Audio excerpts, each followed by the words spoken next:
Hello guys and gals, welcome to the 8th part of the how to make a game in UE4 series, and in this video we are going to make sure that a player is able to collect the coins. So let's get started. First of all, this clipping is really annoying me, so let's just open the coin, go to the viewport and remove the default scene root. Just press delete. Oh wait, just drag this yeah, just drag the static mesh on top of the default scene root, and the default scene root will go, so there's no more of that annoying clipping. So now let's get started on what we're about to do. So we need to make a box collision. It's just a box for collision. So let's just scale this up to like 100. No, okay, 100 should actually be fine. 100 by 100 by 100. And now let's compile this, and it's set on our overlap all dynamic, so that's good. So let's go to the event graph. Make sure you have clicked on box and then scroll down, and you'll see the events for the box that we could make. So make this event called begin overlap. So now whenever something overlaps the box, some dynamic object, as you could see on the collision settings, it's gonna call this event. So when this event is called, we're gonna drag out and we're gonna cast to our player character. Player sphere. So let's just plug the object from to the other actor. So if the other object is our player sphere, we are going to set world location. Actually, wait, set actor location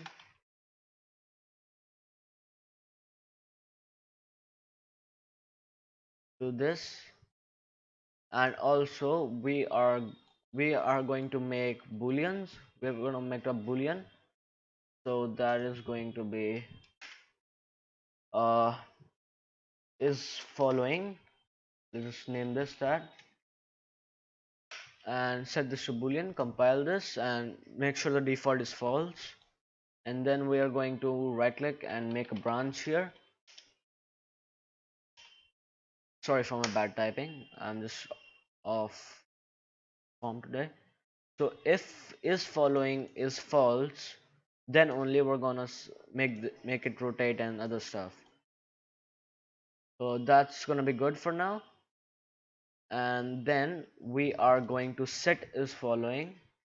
If we get overlapped with the player, we're gonna set is following to true. So that's gonna be that. So we're gonna set our location. We need to make another timeline, so we're gonna add timeline. Name this lerp.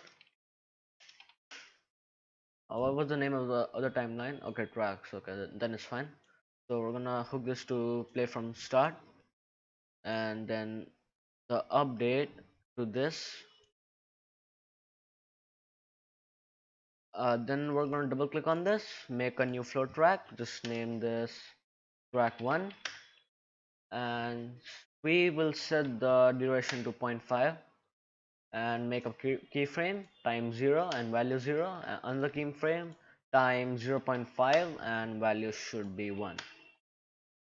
We're going to compile this, go back to the event graph. So we're going to make another lerp vector. We're going to make a lerp vector, and we're going to plug the return value to the new location. So what we need now is we are going to drag out from the as player sphere, and we're going to set world location. We're going to get actor location. Actually, let's not get the actor location.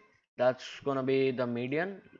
We need the location of the mesh. So get world location mesh. Yeah, get world location mesh. So that's gonna give us the rotation. I mean location, world location of this. this mesh right here.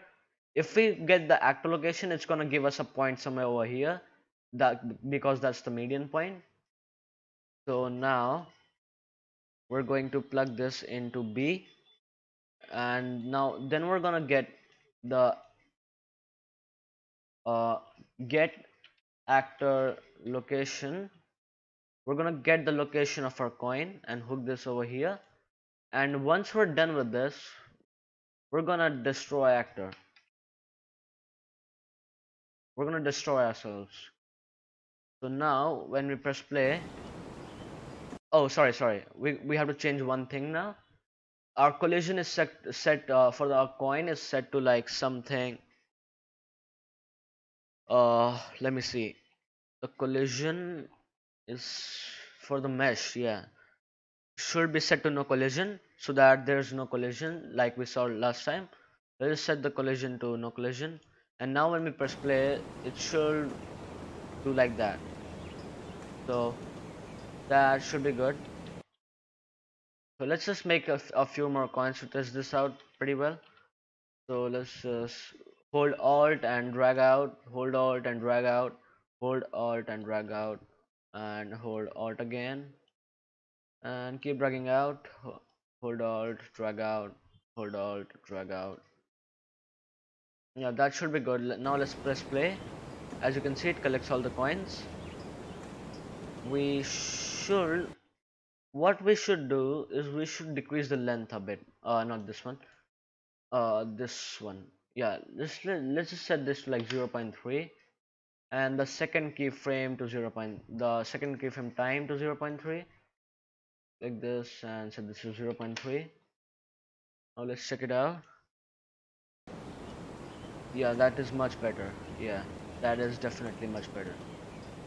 So that should be good for now. Oh, we're getting some warnings. Let's see now. Uh, how do we fix this? Okay, I'm gonna pause the video and I'm gonna see how do we fix this. That was just Unreal effing up. So what you gotta do is you see this actor location, just drag out and right click and set it to self. Yeah, get a reference to self and add the delete actor too. Just get a reference to self.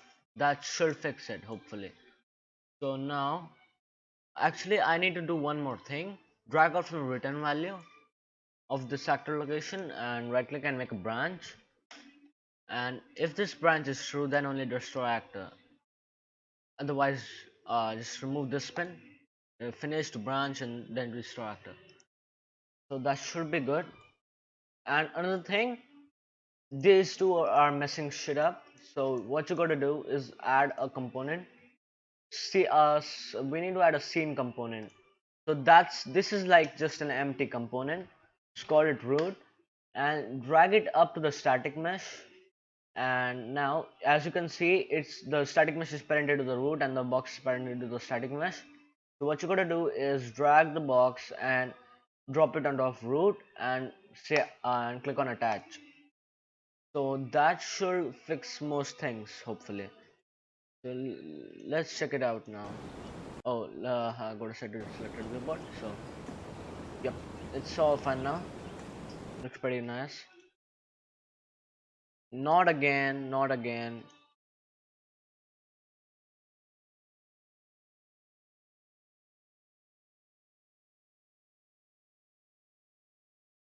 Oh, wait up, wait up, wait up.